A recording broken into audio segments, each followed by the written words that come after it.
This is something I thought was so great. So when they're playing Lakers in the first final series, the Pistons or the Bulls? No, when they're playing the Lakers, the Bulls are playing the Lakers, right? In their first finals, right? Locks up.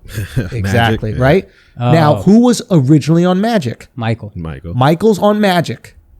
Of course, Michael wants to play Magic. He's been looking up to Magic constantly in this documentary. He's referencing, I wanted to be in the same conversation as Bert and Magic, right? He goes, well, he doesn't say, I think the documentary says, we switch Scotty onto Magic. And then Jordan goes, and that changed the series. Yeah. Man, Jordan is the most competitive person on the fucking planet. Mm-hmm. If that don't show you the respect he has for Scotty's D, this is multiple all defensive team. This is multiple defensive player of the year. Not talking about Scotty, I'm talking about Jordan. Yeah. Jordan was Mr. Lock You the fuck up. He got a defensive player of the year. He's the only GOAT. Under Dougie. He's the only GOAT person that I can think of that has a defensive player of the year. Magic don't got one. Larry don't got one. LeBron don't got one. Yeah, I mean, eventually maybe your guy Kawhi, if he's in that discussion. Yeah. Yeah, 100%. But right now, that's the only guy. And for him to say, yo, this guy doesn't have any defensive player of the years, but just sacrifice my ego. That's another time.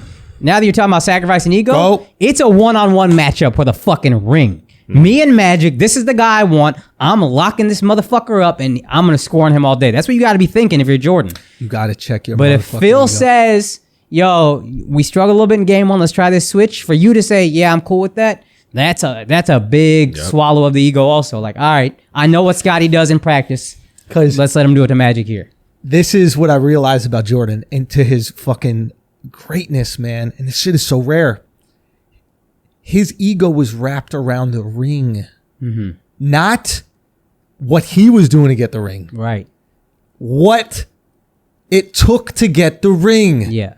And if it took him sacrificing touches, all of a sudden that's what's most important. If it took him passing the ball to fucking John Paxson, that's what we do. If it took him letting Scotty guard the toughest person on the other team, that's what we do. Because my ego is the ring. It's not about my personal accomplishments. The guy you're competing with to be the GOAT. That's it. Fine. Fuck it. Let's win. That's huge, dog. If you're talking about people who want to be GOATs, I remember Damian Lemon, homie of ours, he talked about like years ago. He says, anybody that's in a GOAT conversation, that's a massive ego. You're dealing with massive egos. Mm-hmm.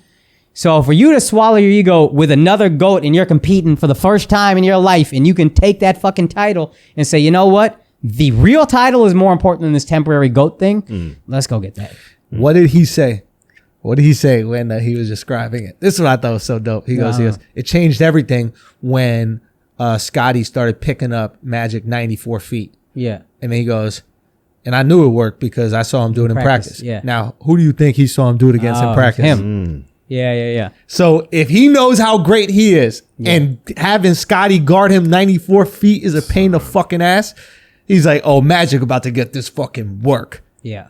It's like, motherfuckers, it's sometimes you want that glory so much, but the ability to just go, nah, this is better for the situation right now. It's rare.